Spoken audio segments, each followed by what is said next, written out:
Welcome back to Fox Weather Skydome. All across the Midwest and the Mid-South, families are picking up the pieces after strong straight-line winds, large hail, and tornadoes destroyed homes and businesses. It's easy to see the physical devastation that happened, but for millions of people, there have been untold psychological damage. Joining us now is Dr. Joshua Claypoe. He's a clinical psychologist to talk about survivors' mental health after natural disasters, such as this past weekend's historic tornado outbreak. And Dr. Claypoe, thank you for joining us this morning. And we've seen the images of just how shaken up people are by the storms. What are these people experiencing right now? Thank you for having me. So yes, this is complete shock, and it's expected. So people are having a hard time just trying to concentrate, to focus. Their emotions can range from being overwhelmed with grief and fear to literally feeling nothing. We call it psychological or emotional numbness. And these are all normal reactions following a traumatic event like this, but they can be very debilitating. And you just said something overwhelming. That word sticks out to me when you're looking at this. So what can people do to help their own mental health when they do feel overwhelmed? So one of the things that we want people to do right now in the immediate aftermath is what we call psychological first aid.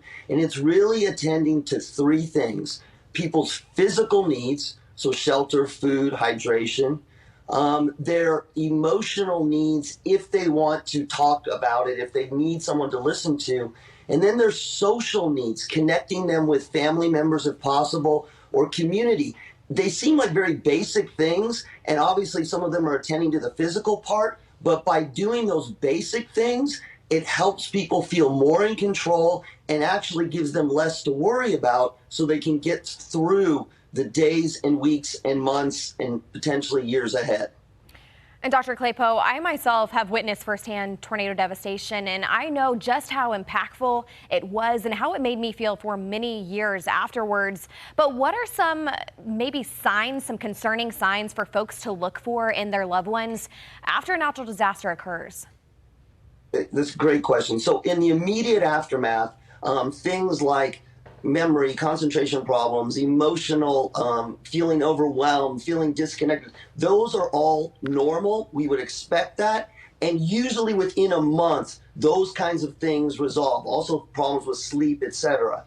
But after about a month to 2 months, if those things are not resolving, if people are still having a hard time sleeping, they can't concentrate, they're feeling sad or blue, now we're starting to think about post-traumatic stress disorder. But that's after a month, and the vast majority of people, and I want to emphasize this, will start getting back to normal psychologically after or within the month period of time.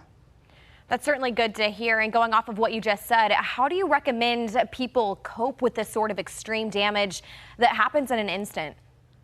Well, recognize, number one, that it will be completely overwhelming at times. I've seen people after the April 27 tornadoes where we live literally fall to their knees. Rely on family and friends. You have to give yourself some grace. It's one day at a time, one task at a time. And remember that you are not in it alone. There's your community, there is the city, the county, the state, and the country is there to support you. If you can do that, you will get through this. People are tough and they're resilient, and they'll figure out a way. Dr. Claypoe, I think some of this advice you're saying is great advice, just not even associating with natural disasters, but just in life in general. So I want to say again, thank you for joining us. This is clinical psychologist and behavioral scientist, Dr. Joshua Claypoe.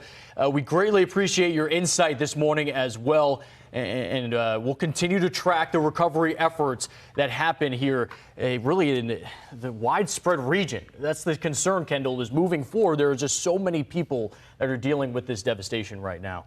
Yeah. Shifting gears here, we're going to focus and head out west. We're going to be going